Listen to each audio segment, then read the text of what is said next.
Hi, welcome back. So in this video, we're finally going to be connecting our MailChimp account to WordPress.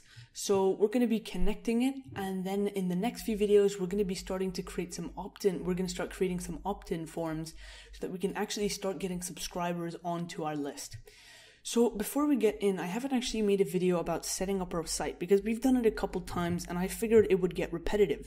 But just for some knowledge, and if you're following along, hopefully you are, I'm just going to give a quick rundown about the requirements that you need for this website. So first thing that we're using is the Sydney theme. You can just find this on the WordPress repository, but I've also linked it in this lecture. You can just go click on the list icon in the top left corner and download it. It is attached to this lecture. However, there's most likely some newer versions that have already come out. So I would highly recommend just going and downloading this one from the WordPress repository, and hopefully you will get the newest version. Unless you really want to follow along, then you can go ahead and download the current version that I'm using, which is 1.45 or 1.41. The one that I've linked is 1.41, but the one that I'm using is 1.45. There's really not that much of a difference, but don't worry about it. So next thing we need to go over is the plugins that I'm using. So the plugins, first of all, is the Sydney toolbox. So once you download the theme, it will give you a notification saying this theme recommends the Sydney toolbox. You want to download this because it creates custom post types, which I haven't really talked about post types. They're quite advanced, but I'm going to go over them later in the course. But yeah, that's pretty much it.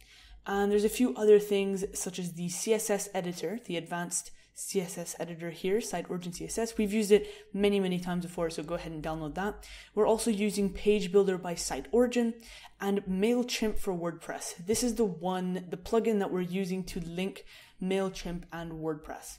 So this is probably the most popular plugin to link it. You can just go ahead and search MailChimp, and hopefully when you search it, it will find you this, MailChimp for WordPress. You just want to install it. Okay, so the next thing we're going to do is start working on linking it. So at the very bottom here at MailChimp for WP, you're going to go to MailChimp, just click on MailChimp, and then it asks you for an API key. So you can just click here and it will take you. Now, unfortunately, I'm not going to show you my API keys. I need to keep them safe and secure, but all it will do is bring you to a page, and at the very bottom, there will be a place where you can see all your API keys. There'll be a gray button in the left saying create a new key or something along those lines. All you have to do is create it and copy that long string of characters. So I'm going to paste mine in here. And obviously this is just a practice key that I've created. I'm going to disable it right after. But there we go. You just paste in your key there and save changes. So what this does, it pretty much allows you to work with MailChimp. I've talked a little bit about the MailChimp API before, but this will actually allow you to start working with it. You can see all of the lists will come up here as well. So there we go. Next thing we want to do is just pretty much look at the rest of the features here so that we can start learning how to use this software, this plugin. So I'm not really going to go through it and create the form until next video. So why don't we just get an introduction? So here it's going to show you all of your lists, pretty self-explanatory. We don't really need to look at this. It's pretty much just some advertising for the premium version. If you want to download it, go ahead. There's a few things that's pretty cool about it, but we can get by with the free version. So here down on form, it will allow you to create your own forms, your own sign-up forms. And we're actually going to be using this to create our form. So we're actually going to use that later. Under integrations, there are a few things that we can integrate into our website. You can see that it said enable integrations. One of them is custom, which is integrate with custom third-party forms. So this pretty much just allows you to work with other features with MailChimp and with this plugin. So you can see there's a few things, comment form, subscribes people from your WordPress comment form. You get the idea. It's just things that allow you to work and integrate other features into your MailChimp and WordPress account. So next, if we go to other, there's a few other things, usage tracking.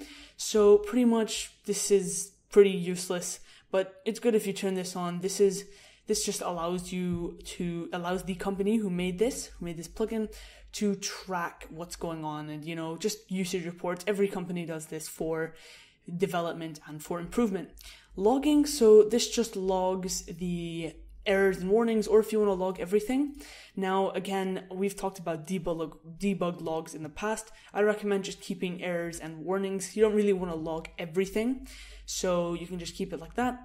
And here it'll actually give you a quick snippet of the debug log. If something goes wrong, let's say your API key is off, for example, it will show up here. And if you have everything on, it will show maybe if someone has signed up or anything related to that. So next, we're just going to save the changes.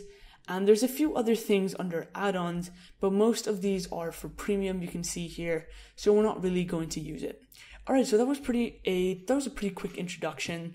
Again, we don't really need to go over much here, but in the next video, we're going to start creating our form and getting it to work. I'm going to go over some more advanced HTML and just let's create a form overall, get it to work, and then we will be done with the MailChimp and move on to working on creating our website. All right, let's move on.